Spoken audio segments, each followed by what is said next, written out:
दोस्तों स्वागत है आप सभी लोगों का आपके अपने इस YouTube चैनल टारगेट बोर्ड में। हम लोग इस वीडियो में अंग्रेजी यानी कि इंग्लिश के प्रैक्टिस सेट संख्या 1 को देखेंगे। आपको इस प्रैक्टिस सेट में अंग्रेजी के बुक से और इंग्लिश ग्रामर से दोनों प्रकार से क्वेश्चन आपको इस प्रैक्टिस सेट में देखने के लिए मिलेगा। आपको हम बता दें कि आपको इस प्रैक्टिस सेट में कुल 40 VVI ऑब्जेक्टिव क्वेश्चन दिए गए हैं जो कि एग्जाम के व्यू से बहुत ज़्यादा इम्पॉर्टेंट है।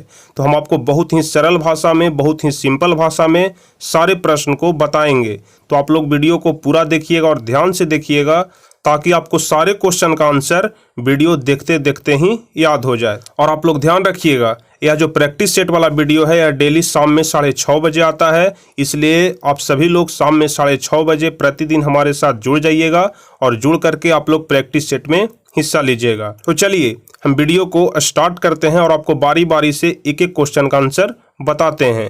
तो आप सभी लोग इस वीडियो को लाइक कर दीजिए और जो भी स्टूडेंट इस चैनल पर नए हैं वह चैनल को सब्सक्राइब करके बेल आइकन दबा दीजिए ताकि आगे के भी सभी वीडियो का नोटिफिकेशन आपको मिल सके। तो पहला नंबर क्वेश्चन कह रहा है कि हु वाज हल्कू, मतलब कि हल्कू कौन था। ऑप्शन ए है कि वाशरमैन, बी है कि तनौत फार्मर, सी है कि गोल्डन मैन और डी है नन ऑफ दीज। तो आप सभी लोग जानते होंगे कि हल्कू जो था वह एक फार्मर था, इसलिए इसका बी नंबर ऑप्शन सही हो जाएगा कि हल्कू एक फार्मर था। हु वाज हल्कू, तो हल्कू वाज अ फार्मर, तो पहला का बी नंबर ऑप्शन सही हो जाएगा। चलिए दूसरा नंबर क्वेश्चन कह रहा है कि Vidyapati born in the village of Bisapi in, यानी कि विद्यापति का जन्म विशापी में हुआ, जो कहाँ में पड़ता है, मधुबनी में है कि भोजपुर में है कि सी ऑप्शन है पटना में है कि डी है सीतामढ़ी में। तो बताइए विशापी जो गांव है वह कहाँ में पड़ता है, दूसरा का कौन सा ऑप्शन सही होगा। तो दूसरा का ए नंबर ऑप्शन सही हो जाएगा कि विशापी जो है वह मधुबनी में है। ठीक है, तो दूसरा का ए नंबर ऑप्शन सही हो जाएगा। चलिए अगला नंबर क्वेश्चन है which of the following name was given to the squirrel, यानी कि इसका हिंदी हुआ कि निम्नलिखित में से कौन सा नाम गिलहरी को दिया गया था। जो गिलहरी वाला चैप्टर आप लोगों को अंग्रेजी के बुक में पढ़ना है, स्क्वायरल, स्क्वायरल का मतलब होता है गिलहरी। तो क्वेश्चन पूछ रहा है कि गिलहरी को कौन सा नाम दिया गया था। ऑप्शन ए है गोटी, बी है गिल, सी है गिलू और डी है गिल्ला। तो आप सभी लोग जानते होंगे कि जो गिलहरी का नाम धरा गया था वह सी नंबर ऑप्शन गीलू, यानी कि तीसरा का सी नंबर ऑप्शन सही हो जाएगा। तो आप लोग ध्यान रखिएगा गिलहरी का क्या नाम था, तो गिलहरी का नाम था गीलू। और साथ साथ आप लोग यह भी ध्यान रखिएगा कि जो गिलहरी वाला चैप्टर है उनके लेखक कौन है, तो महादेवी वर्मा, आप लोग ध्यान रखिएगा। चलिए चौथा नंबर क्वेश्चन कह रहा है what does the word garbage, garbage मतलब क्या होता है आप लोग को पता है। तो गार्बेज का मतलब होता है गंदगी, जिसे आप लोग अपने भाषा में कूड़ा या फिर कचरा भी बोल सकते हैं। तो पूछ रहा है कि what does the word garbage mean, यानी कि गार्बेज का मतलब क्या होता है। पूछ रहा है कि गार्बेज का मतलब क्या होता है, तो इसका बी नंबर ऑप्शन सही हो जाएगा फिल्थ। फिल्थ का मतलब होता है गंदगी। तो देखिए गार्बेज और फिल्थ दोनों का अर्थ है जो मिलता जुलता है, दोनों का मतलब गंदगी ही निकल रहा है, इसलिए गार्बेज का मतलब क्या हो जाएगा, फिल्थ। तो चौथा का बी नंबर ऑप्शन सही हो जाएगा। पांचवा नंबर क्वेश्चन कह रहा है कि who is the first black women to receive Nobel prize, मतलब पहली अश्वेत महिला। ठीक है, ब्लैक वोमेन मतलब होता है अश्वेत महिला। पहली अश्वेत महिला कौन थी जिसने नोबेल प्राइज ग्रहण किया यानी कि प्राप्त किया। तो वह पहली अश्वेत महिला कौन थी। ऑप्शन है आंग सांग सू की, बी ऑप्शन है टोनी मोरिसन, सी ऑप्शन है अमृता प्रीतम और डी है नन ऑफ दीज। तो पांचवा का सही आंसर कौन सा हो जाएगा, तो 5 का बी नंबर ऑप्शन सही हो जाएगा कि जो टोनी मॉरिसन थी वह पहली अश्वेत महिला थी जिसने नोबेल प्राइज हासिल किया, इसलिए 5 का बी नंबर ऑप्शन सही हो जाएगा। नाम ध्यान रखिएगा टोनी मॉरिसन। चलिए छठा नंबर क्वेश्चन है who has compose the poem polythene bag, मतलब जो पॉलीथीन बैग वाला जो चैप्टर है उसको किसने लिखा, किसने उसको कंपोज किया। तो छठा का सही आंसर कौन सा हो जाएगा, तो छठा का ए नंबर ऑप्शन सही हो जाएगा दुर्गा प्रसाद पांडा। ठीक है, दुर्गा प्रसाद पांडा के द्वारा ही लिखा गया है पॉलीथीन बैग। तो छठा का ए नंबर ऑप्शन सही हो जाएगा। देखिए राइटर का नाम आप लोग जरूर याद कर लीजिएगा, क्योंकि राइटर का नाम किसी भी एग्जाम के लिए बहुत ज़्यादा अधिक महत्वपूर्ण होता है, इसलिए छठा का ए नंबर ऑप्शन सही हो जाएगा कि जो पॉलीथीन बैग के जो लेखक हैं उनका नाम है दुर्गा प्रसाद पांडा। चलिए 7वां नंबर क्वेश्चन है कि हु इज माधव, माधव कौन था। ठीक है, 7वां नंबर क्वेश्चन कह रहा है कि माधव कौन था। तो इसका ए नंबर ऑप्शन है लॉर्ड कृष्ण फ्रेंड, यानी कि भगवान कृष्ण के दोस्त था। कि बी ऑप्शन है the other name of Lord Krishna, यानी कि भगवान कृष्ण का ही दूसरा नाम था माधव। कि सी ऑप्शन है लॉर्ड कृष्ण इनेमी। देखिए इनेमी का मतलब होता है दुश्मन, आप लोग वर्ड मीनिंग जरूर याद करिएगा। इनेमी का क्या मतलब होता है, इनेमी मतलब होता है दुश्मन और फ्रेंड मतलब होता है दोस्त। तो ऑप्शन में आपसे पूछ रहा है कि माधव कौन था, भगवान कृष्ण का दोस्त था, कि भगवान कृष्ण का ही दूसरा नाम था, कि भगवान कृष्ण का दुश्मन था, कि या फॉलोअर ऑफ लॉर्ड कृष्ण, कि भगवान कृष्ण का फॉलोअर था। तो 7वां का सही आंसर इनमें से कौन सा हो जाएगा। तो 7 का सी नंबर ऑप्शन सही होगा कि जो माधव था वह लॉर्ड कृष्ण का दुश्मन था। तो हु इज माधव, तो ऑप्शन सी आंसर सही हो जाएगा कि लॉर्ड कृष्णा इनेमी, यानी कि 7 का सी नंबर ऑप्शन सही हो जाएगा। चलिए 8वां नंबर क्वेश्चन की तरफ हम लोग बढ़ेंगे। तो 8वां नंबर क्वेश्चन कह रहा है कि who is the author of the poem the sleeping Potter. ठीक है, जो पोएम आप लोग को पढ़ना है द स्लीपिंग पॉटर, इसके ऑथर यानी कि कवि का क्या नाम है। ठीक है, द स्लीपिंग पॉटर किनके द्वारा लिखा गया है। तो 8वां का कौन सा ऑप्शन सही हो जाएगा। तो इसका बी नंबर ऑप्शन सही हो जाएगा, लक्ष्मी प्रसाद देवकोटा। ठीक है, लक्ष्मी प्रसाद देवकोटा के द्वारा ही लिखा गया है द स्लीपिंग पॉटर। इसलिए हम आपको बार बार बोल रहे हैं कि आप लोग पोएम या फिर स्टोरी और राइटर का नाम जरूर याद कर लीजिएगा। कहानी या फिर कविता और कविता को लिखने वाला का नाम आप लोग जरूर ध्यान में रखिएगा। तो 8वां नंबर क्वेश्चन पूछ रहा था कि द स्लीपिंग पॉटर के लेखक कौन है। तो इसका बी नंबर ऑप्शन सही हो जाएगा, लक्ष्मी प्रसाद देवकोटा। अब हम लोग 9वां नंबर क्वेश्चन को देखेंगे। तो 9वां नंबर क्वेश्चन कह रहा है कि how can allergic disease be treat. ठीक है, how can allergic disease be treat, इसका मतलब कहने का हुआ कि एलर्जी रोग का इलाज कैसे किया जाता है। एलर्जी रोग के बारे में आप सभी लोग कहीं ना कहीं जानते होंगे। तो पूछ रहा है क्वेश्चन में कि एलर्जी रोग का जो इलाज है वह कैसे किया जाता है। ठीक है, ऑप्शन ए कह रहा है कि by avoidance of the allergen, B है by taking anti allergic medicine, C है by taking anti allergic doses और डी है बोथ ए एंड बी। देखिए सभी का हम आपको अर्थ बताते हैं बारी बारी से, क्योंकि हम आपको सारे क्वेश्चन का और क्वेश्चन के आंसर का साथ में हम आपको अर्थ बताते चलेंगे, हिंदी बताते चलेंगे, ताकि आपको अच्छे तरीके से सरल भाषा में आप इसे आसानी से समझ सकें। तो देखिए इसका ऑप्शन ए नंबर, इसका ऑप्शन कह रहा था कि by avoidance of the allergen. इसका कहने का मतलब हुआ कि एलर्जन से बचाव के द्वारा एलर्जिक रोगों का इलाज किया जा सकता है। ठीक है, ऑप्शन ए कह रहा है कि एलर्जन से बचाव के द्वारा। बी नंबर ऑप्शन इसका कह रहा है कि by taking anti allergic medicine, यानी कि एंटी एलर्जिक दवा के द्वारा।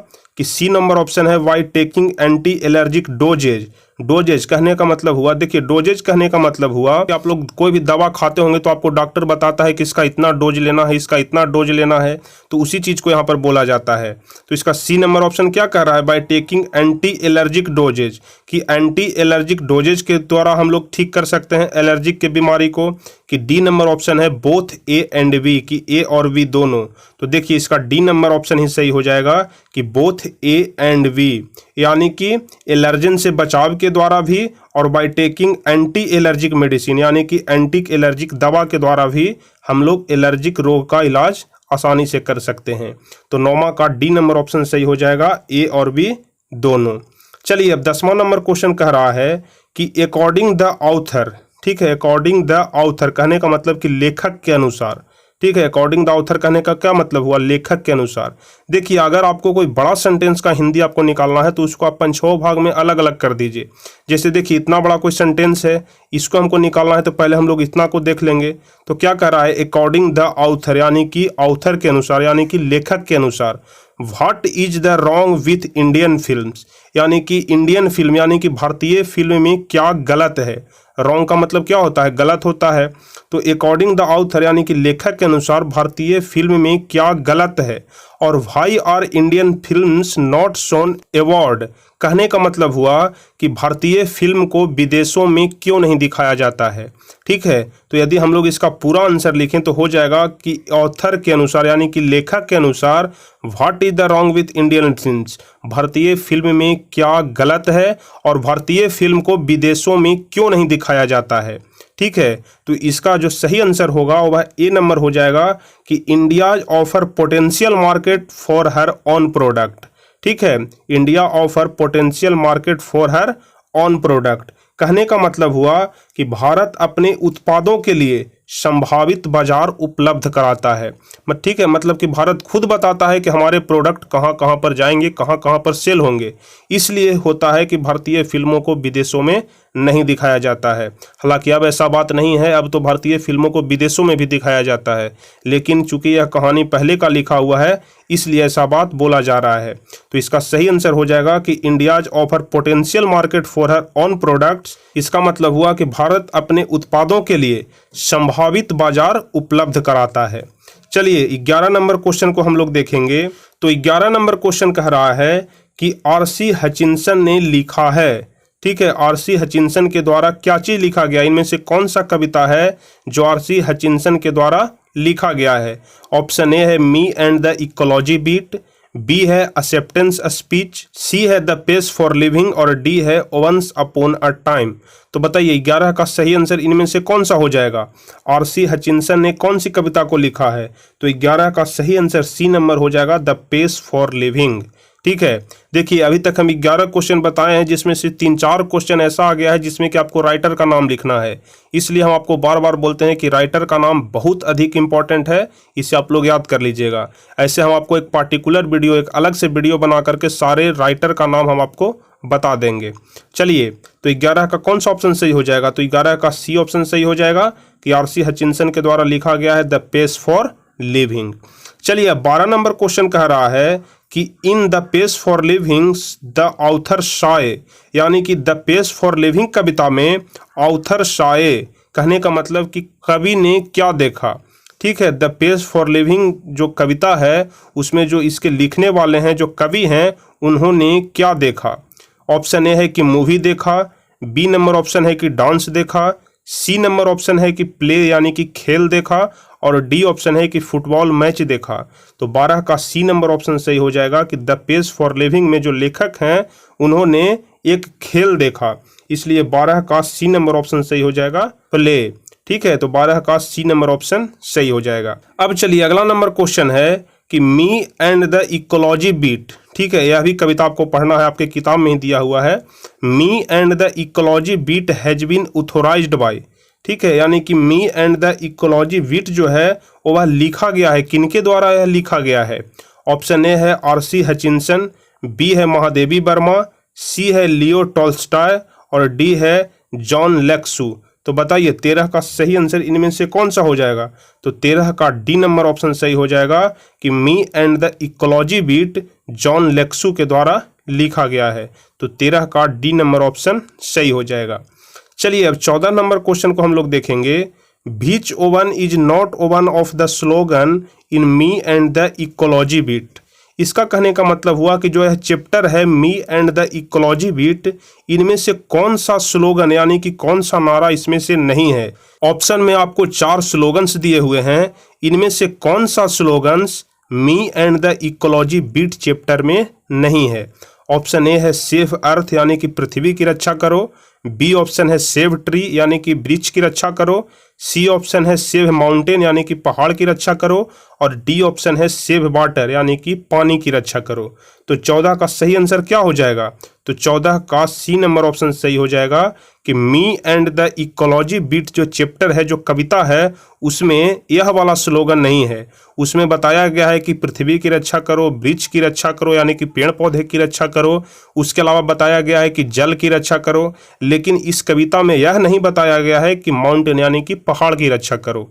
इसलिए क्वेश्चन भी आपसे यही पूछ रहा है कि me and the ecology beat chapter में कौन सा स्लोगन नहीं है, तो इसका आंसर हो जाएगा सेव माउंटेन। अब चलिए 15 नंबर क्वेश्चन को हम लोग देखेंगे। तो 15 नंबर क्वेश्चन कह रहा है कि महादेवी वर्मा वाज बेसिकली, ठीक है, महादेवी वर्मा वाज बेसिकली यानी कि महादेवी वर्मा मुख्य रूप से क्या थे। ठीक है, एक ड्रामाटिस्ट थे, कि ये नोवेलिस्ट यानी कि उपन्यासकार थे, कि सी अ पोएट्रिस्ट थे, कि ए रिपोर्टर थे। तो बताइए महादेवी वर्मा इनमें से क्या थे। तो आप सभी लोगों को पता हो जाएगा कि महादेवी वर्मा एक कवित्री थे यानी कि पोएट्रिस्ट थे। तो इसलिए 15 का सी नंबर ऑप्शन सही हो जाएगा कि महादेवी वर्मा वाज बेसिकली ए पोएट्रेस। तो चलिए 15 का सी नंबर ऑप्शन सही हो जाएगा। अब 16 नंबर क्वेश्चन कह रहा है कि in the story written by Mahadevi Verma Gillu was a. ठीक है, जो कह रहा है कि महादेवी वर्मा के द्वारा जो स्टोरी लिखा गया गीलू वह क्या था। ठीक है, मतलब साफ तौर से इसमें पूछा जा रहा है कि गीलू क्या था। गीलू एक नाम था। अभी अभी हम आपको सबसे पहला नंबर या दूसरा नंबर क्वेश्चन के आसपास में बताए कि गीलू क्या था, तो आप सभी लोगों को बताए थे कि गीलू एक गिलहरी का नाम था। ठीक है, तो गिलहरी का स्पेलिंग क्या होता है? स्क्वायरल होता है, इसलिए 16 का बी नंबर ऑप्शन सही हो जाएगा कि महादेवी वर्मा के द्वारा जो कविता लिखा गया है उसमें जो गीलू है वह एक गिलहरी था। तो 16 का बी नंबर ऑप्शन सही हो जाएगा।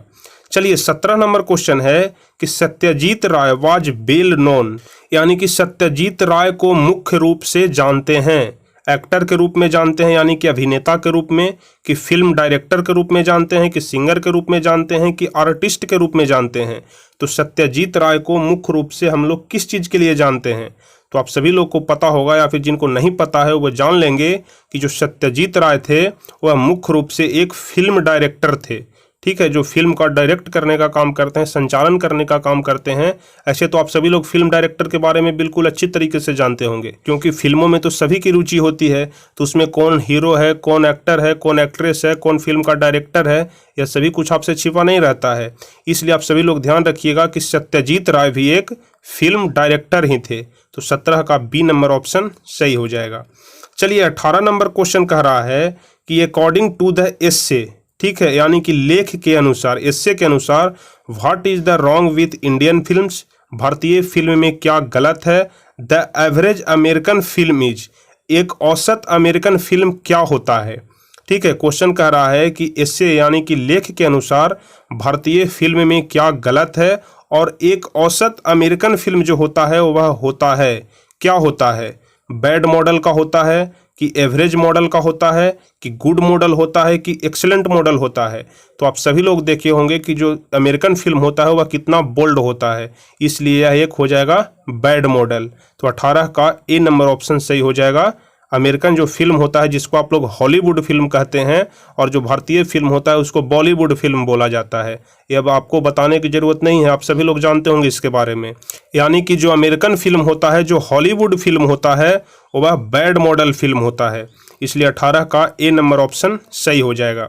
अब 19वां नंबर क्वेश्चन आपसे पूछा जा रहा है कि Aung San Suki was born in, यानी कि आंग सांग सूकी का जन्म कहाँ में हुआ था? यह जो आंग सांग सूकी वर्ड है यह एक महिला का नाम है। ऐसा मत आप समझ लीजिएगा कि आंग सांग सूकी क्या होता है।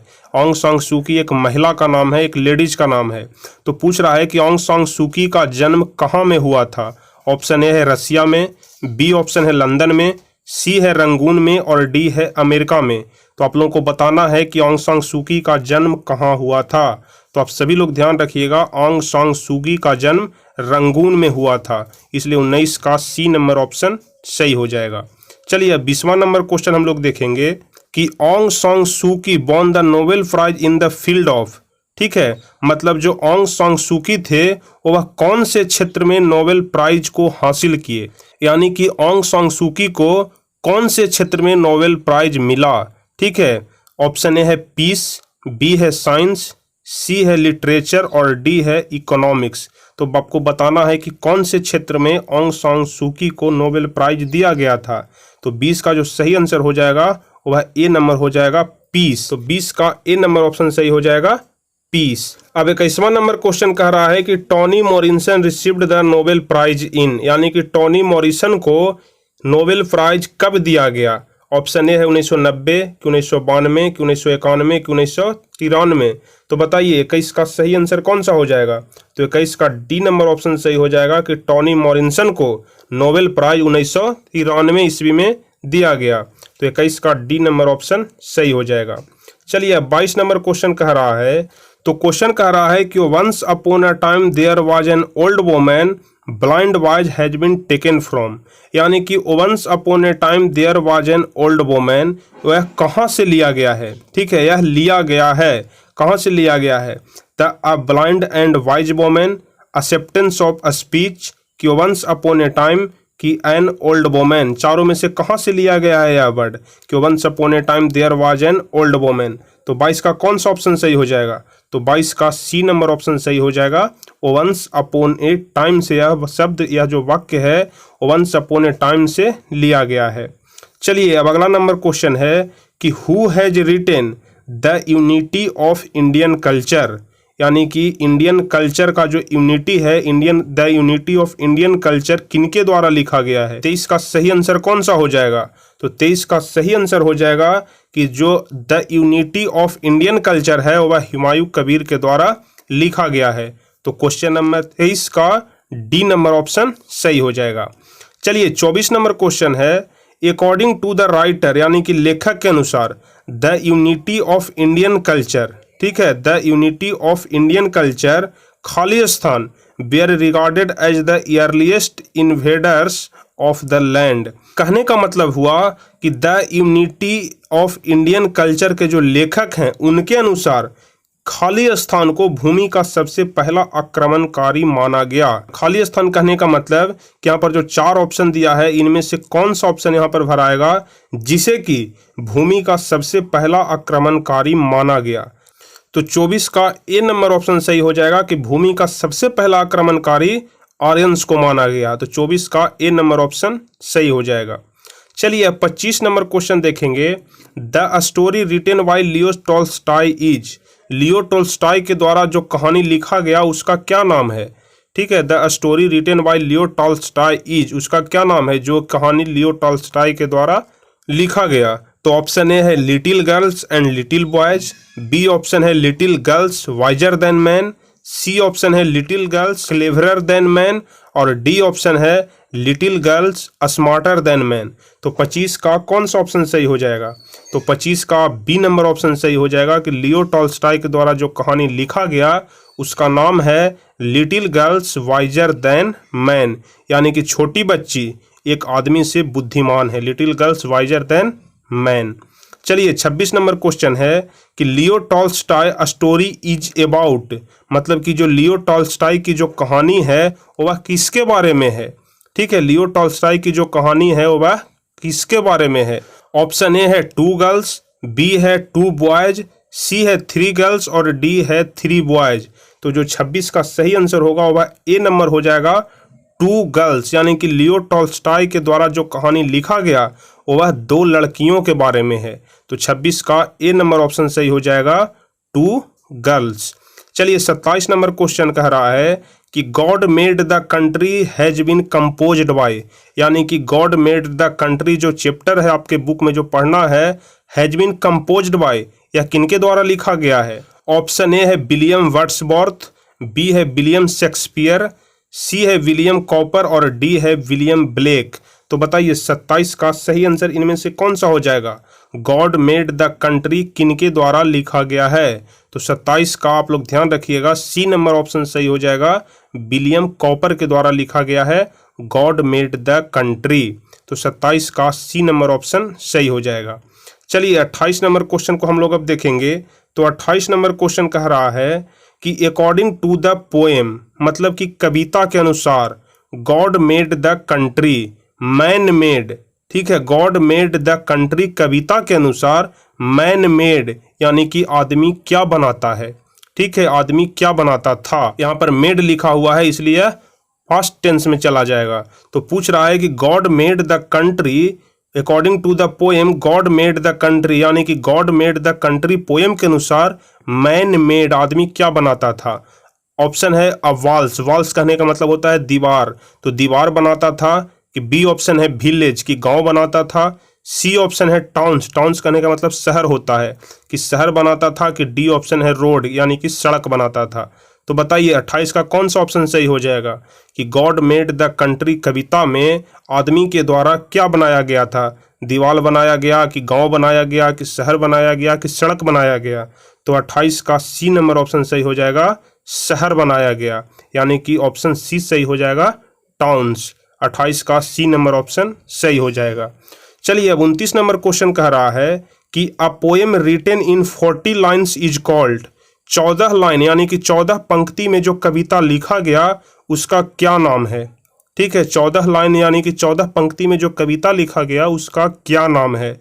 ऑप्शन है एन ओड, बी है एन एलर्जी, सी है अ सोनेट और डी है अ लिरिक। तो बताइए 29 का कौन सा ऑप्शन सही हो जाएगा? तो 29 का सी ऑप्शन सही हो जाएगा, अ सोनेट, यानी कि जो 14 लाइन में कविता लिखा गया उसको अ सोनेट बोला जाता है। तो आप लोग ध्यान रखिएगा, जो 14 लाइन में जो कविता लिखा जाता है उसे अ सोनेट बोला गया। अ सोनेट कहने का मतलब इसका हिंदी होता है एक गाथा। ठीक है, सोनेट का हिंदी क्या होता है? गाथा। तो 29 का सी नंबर ऑप्शन सही हो जाएगा कि 14 पंक्ति में लिखी हुई कविता को अ सोनेट बोलेंगे। तो 29 का सी नंबर ऑप्शन सही हो जाएगा।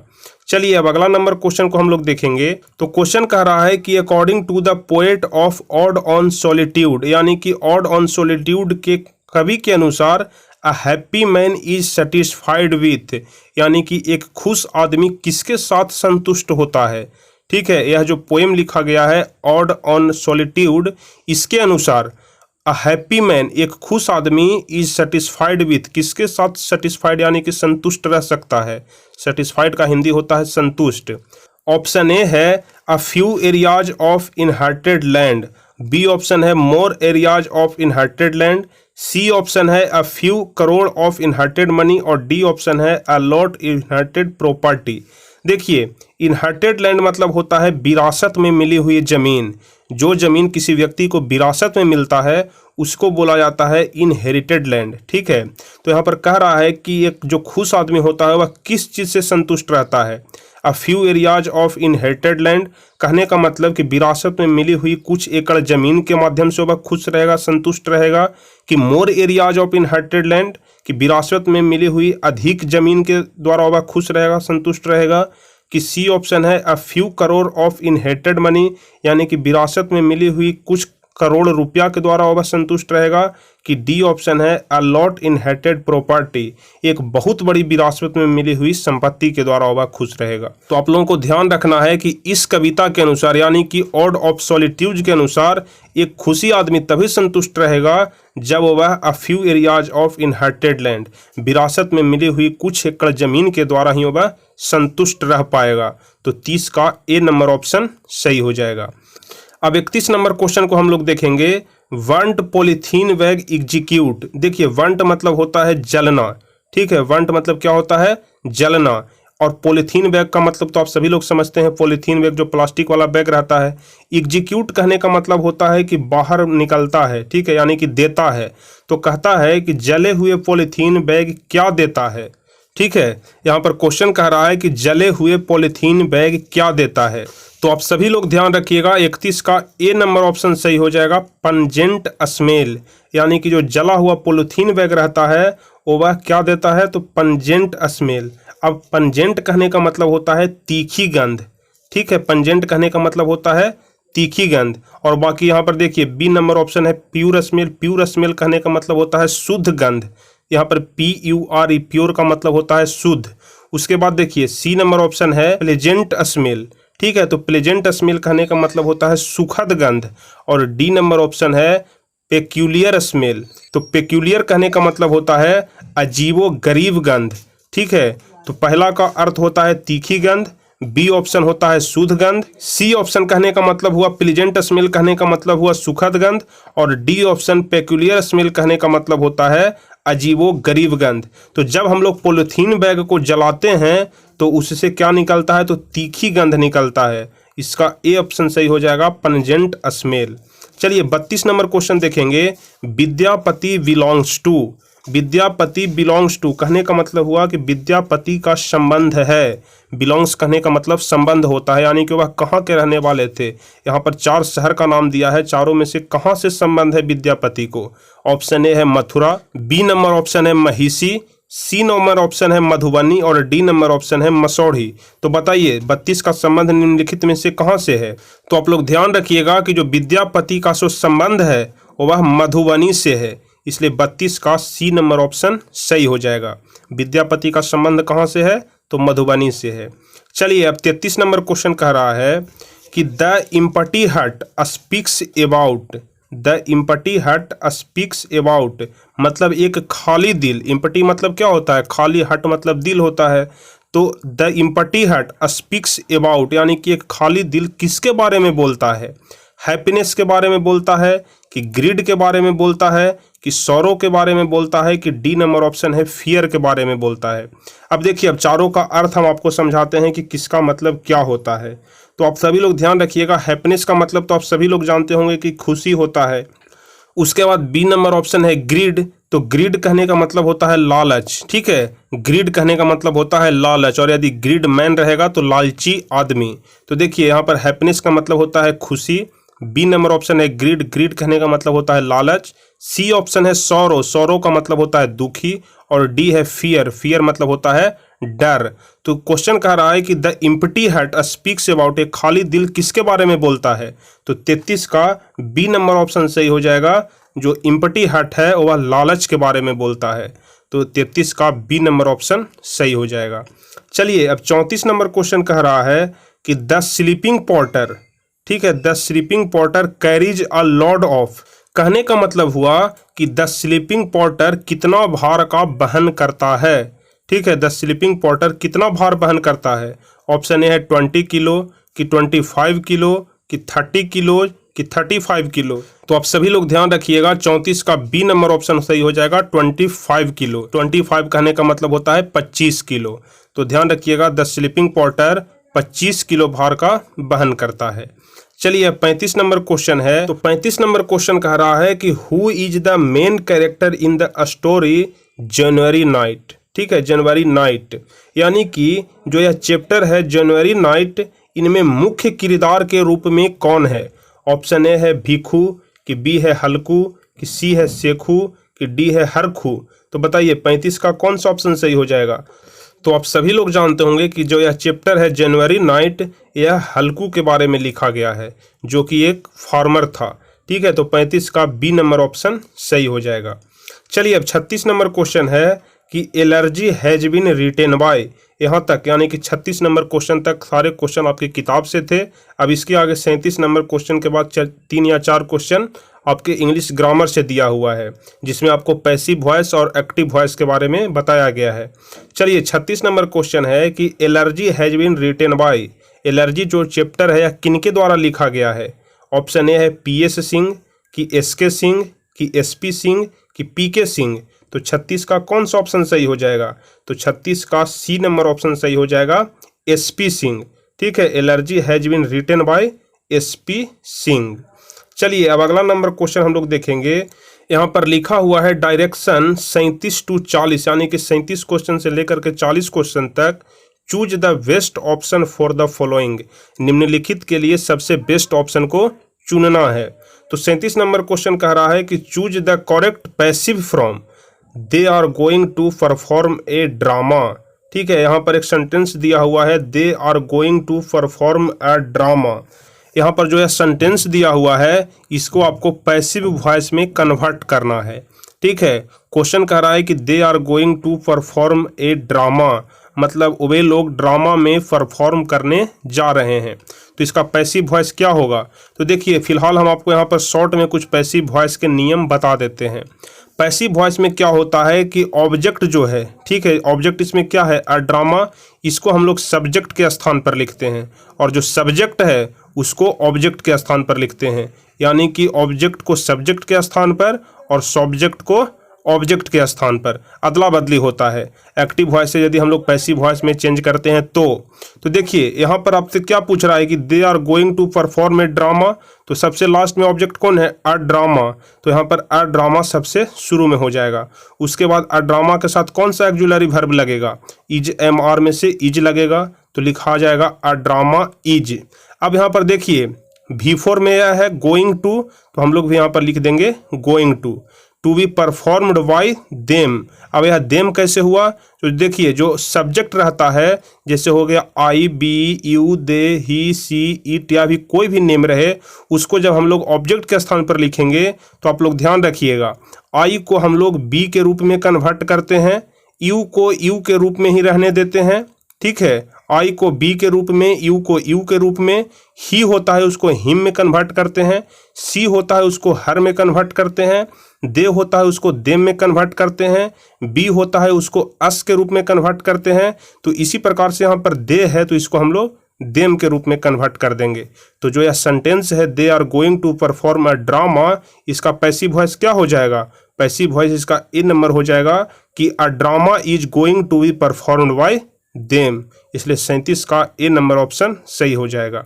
चलिए अब 38 नंबर क्वेश्चन कह रहा है, इसमें भी आपको एक्टिव से पैसिव बनाना है। तो क्वेश्चन कह रहा है कि समबडी स्टोल माय पेन, ठीक है, समबडी स्टोल माय पेन। तो आपको हम बताए हैं कि सब्जेक्ट को ऑब्जेक्ट के स्थान पर लिखते हैं, उसी प्रकार से जो ऑब्जेक्ट रहता है उसको सब्जेक्ट के स्थान पर हम लोग लिखेंगे। तो देखिए यहाँ पर ऑब्जेक्ट के स्थान पर कौन है? माय पेन है, तो माय पेन को हम लोग सबसे पहले लिख देंगे। उसके बाद इसके साथ एक्जुलरी वर्ब लगा देंगे हैज बीन, और यहाँ पर जो स्टोल है इसको यदि हम लोग V3 में कन्वर्ट करेंगे तो स्टोलन हो जाएगा। V3 कहने का मतलब होता है वर्ब के तीसरे रूप में, ठीक है। तो इसलिए इसका सही आंसर हो जाएगा my pen has been stolen. तो 38 का जो क्वेश्चन है समबडी स्टोल माय पेन, इसका पैसिव वॉइस क्या हो जाएगा? My pen has been stolen. चलिए अब 39 नंबर क्वेश्चन कह रहा है कि द न्यूज शॉक्ड मी, ठीक है, द न्यूज शॉक्ड मी, इसका पैसिव वॉइस क्या होगा? तो जो 39 का सही आंसर बी नंबर हो जाएगा, I was shocked at the news, ठीक है, I was shocked at the news. अब चलिए अब 40 नंबर क्वेश्चन कह रहा है कि active voice of when is coffee taken by you is. देखिए ऊपर में जो आपको हम क्वेश्चन बताए उसमें आपको एक्टिव से पैसिव बनाना था, लेकिन इसमें आपको पैसिव वॉइस दिया हुआ है और आपको एक्टिव में कन्वर्ट करना है। सेंटेंस दिया हुआ है कि when is coffee taken by you, ठीक है, when is coffee taken by you. तो देखिए जो 40 का सही आंसर हो जाएगा वह बी नंबर हो जाएगा, when do you take coffee. अब कैसे हो जाएगा हम आपको बताते हैं। जब यहाँ पर कोई प्रश्नवाचक चिन्ह रहे, ठीक है, जब कोई यहाँ पर आपसे क्वेश्चन पूछा जाए, जैसे देखिए भेन हो गया, भेयर हो गया, भाई हो गया, भट्ट हो गया, अगर इस प्रकार का यहाँ पर वर्ड दिया हुआ रहे तो सबसे पहले हम लोग उसी को लिखते हैं। जब हम आपको इंग्लिश ग्रामर में बताएंगे एक्टिव वॉइस से पैसिव वॉइस बदलना और पैसिव वॉइस से एक्टिव वॉइस बदलना, उसमें हम आपको इसके बारे में विस्तार से बताएंगे। अगर हम लोगों को यहाँ पर दिखता है कि कोई प्रश्नबोधक शब्द है तो उसको हम लोग सबसे पहले लिख देते हैं, ठीक है। तो यहाँ पर भेन जो है वह प्रश्नबोधक का शब्द है तो उसको सबसे पहले लिख देंगे भेन, और उसके बाद जब हम लोग भेन को यहाँ पर भेन लिख देंगे उसके बाद जो रूल पहले से हमारा लागू होता था उसी रूल को लगा देंगे। तो यहाँ पर क्या हो जाएगा? भेन डू यू टेक कॉफ़ी, इसलिए 40 का बी नंबर ऑप्शन सही हो जाएगा। तो चलिए यही कुल 40 क्वेश्चन था जो आपको प्रैक्टिस सेट संख्या 1 में दिया हुआ था। हम आशा करते हैं आपको सारे क्वेश्चन बहुत ही अच्छी तरीके से समझ में आ गया होगा और बहुत ही अच्छी तरीके से आप लोगों को याद भी हो गया होगा। तो आपको यह वीडियो कैसा लगा आप हमें नीचे कमेंट बॉक्स में ज़रूर बताइए। यदि आपको वीडियो अच्छा लगा हो तो आप वीडियो को लाइक करिए, अपने दोस्तों के बीच शेयर करिए, और जो भी स्टूडेंट इस चैनल पर नए हैं वह चैनल को सब्सक्राइब करके बेल आइकन दबा लीजिए ताकि आगे के भी सभी वीडियो का नोटिफिकेशन आपको मिलते रहे। तो चलिए फिलहाल हम इस वीडियो को यहीं पे समाप्त करते हैं और फिर मिलेंगे हम आपसे अगले वीडियो में। तब तक के लिए जय हिंद, धन्यवाद।